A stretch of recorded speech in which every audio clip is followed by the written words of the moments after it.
Here we are seeing bubble sort algorithm to sort a set of values in ascending order. So a set of numbers are given, so we need to organize the elements in ascending order. How the bubble sort algorithm works is like two adjacent numbers need to be compared, and if first place value is bigger when compared to the second place value, it has to be swapped. So the bigger value has to be always shifted ahead so that the most highest value will go to the end of the array. So that is how the bubble sort algorithm works. So number of passes we have to repeat in bubble sort. If there are n number of values, we need to repeat n minus 1 number of passes. So first we are going with pass number 1.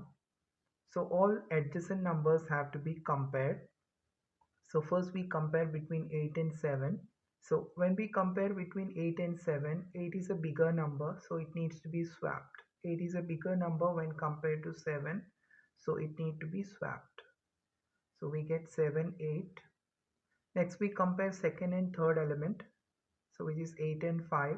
So here also 8 is a bigger number when compared to 5, so it has to be swapped. Next we compare between third and fourth number, which is 8 and 11. So here there is no swapping is required because 8 is already a smaller when compared to 11. Next we perform comparison between 11 and 15. Here also there is no swap required because 11 is a smaller number when compared to 15. Next we compare between 15 and 2. So 15 is a bigger number when compared to 2, so it needs to be swapped. So there is a swap between 15 and 2. So it becomes 2 and 15. So by the end of the pass number 1, we have reached the 15. The most highest number 15 has been reached to the last of the array. So it becomes part of the sorted element. Now we don't have to consider 15 further because 15 is already reached to the part of the sorted part. Now we can look at in the pass number 1, totally we made 5 comparisons. So how we are exactly getting the 5 comparisons is always n minus 1. So n is a total number. So in this case we have total 6 numbers, 6 minus pass number. So pass number is here 1. So 6 minus 1 is 5. So total 5 comparison we have made in pass number 1 because total numbers present in the list is 6. So 6 minus pass number is 5 number of comparison. Now we continue with pass number 2 with the result of pass number 1. Now 15 is already part of the sorted order, so we don't have to consider 15. Again we have to do comparison between two adjacent numbers. So first we do comparison between 7 and 5. So 7 is a bigger number compared to 5, so it need to be swapped. So 7 and 5 will be swapped. Next 7 and 8 is compared. There is no need of a swapping because 7 is smaller. Next 8 and 11, no need of swapping because 8 is smaller when compared to 11. Now when we compare between 11 and 2, 11 is a bigger number compared to 2, so it has to be swapped. So now 11 become part of the sorted order.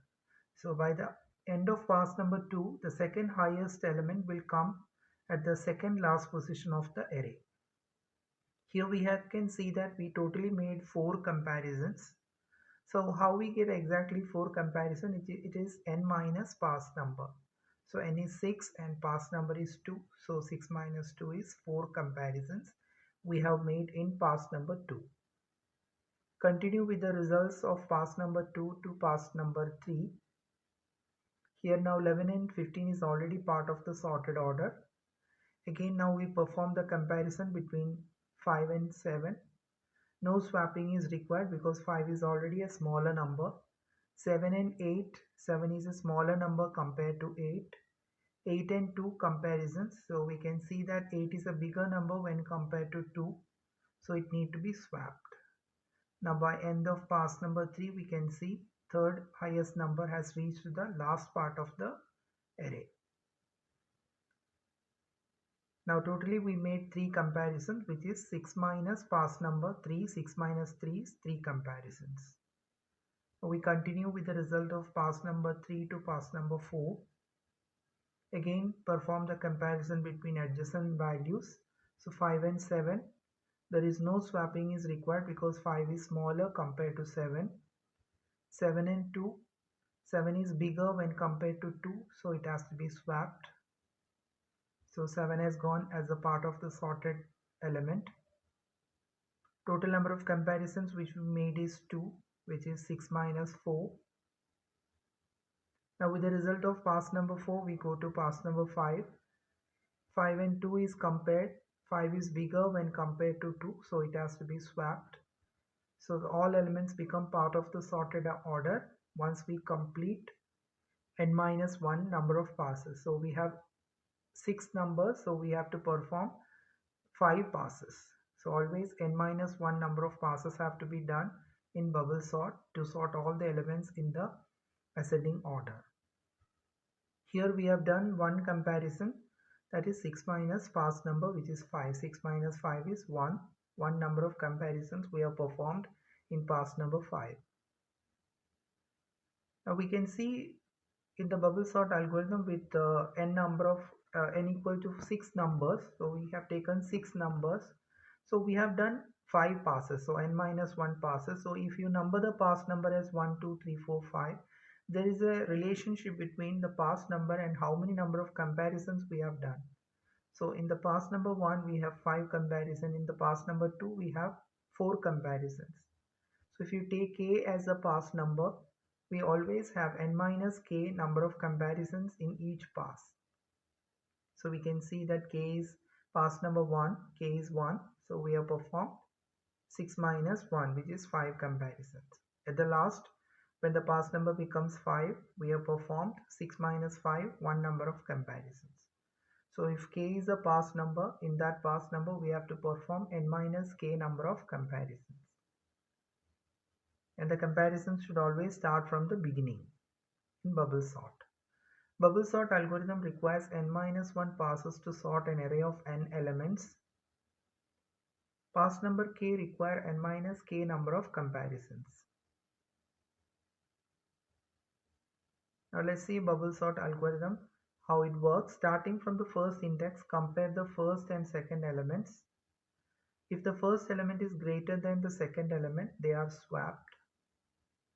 Compare the second and third element, swap them if they are not in order. Repeat the process until the last element. This process is known as pass, and after the first pass, the largest element of the array occupy the last position in the array. This process has to be repeated for total n minus 1 passes. Let us see algorithm for sorting numbers by using bubble sort algorithm. So first we are writing a function named as bubble sort. It takes an array as a parameter. A is the array which need to be sorted. First we need to find out how many number of elements which are present in the array by using len function. By using len function, we are finding out how many number of elements are present in the array. Now in order to work with bubble sort, we have to have a number of passes. So for doing number of passes, we are using a for loop with index variable k. Now the value of this k range from 1 to n minus 1. So when it is 1 to n minus 1, it will be repeated for n minus 1 passes. Now we are using for comparison purpose another for loop with an index I. Now we have to perform in every kth pass n minus k number of comparisons. So that's why I is ranging from 0 to n minus k minus 1. So that will be totally n minus k values. And I we are starting from 0 because we have to always compare the elements from starting from 0th index till n minus k number of comparisons in every kth pass. So we do comparison. So it will be repeated for this I index for loop will get repeated for n minus k number of times. So we check the values of adjacent values if a of I is greater than a of I plus 1.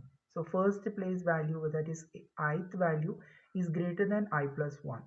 So first value is bigger than the second value, or the second value is bigger than the third value. So if the initial place value is bigger than the next place value, it need to be swapped. So we swap between a of I and a of I plus 1. A of I takes the value of ai plus 1 and a of I plus 1 takes the value of a of I. So that happens with the swapping. So this is the algorithm for bubble sort. So outer K loop is used for repeating n minus 1 number of passes, and inner for loop is used to perform the number of comparisons. So we are performing n minus k number of comparisons in each of the k pass. Now to execute the bubble sort program, we should have a bubble sort algorithm function. So first we have to include the bubble sort function. Then in the main section, we takes the size of the array in the variable n1, and by using a for loop, we takes n number of values, n1 number of values here, and store in the array a1. And first we are displaying the particular list a1. A1 is displayed, and then we call bubble sort with a1 values. So a1 will go into bubble sort function into variable a, and it will get sorted. So after the sorting, we are again displaying the list a1. So the elements will get in the sorted order. You can perform the logic of bubble sort on these numbers and check whether you are able to organize the numbers in ascending order.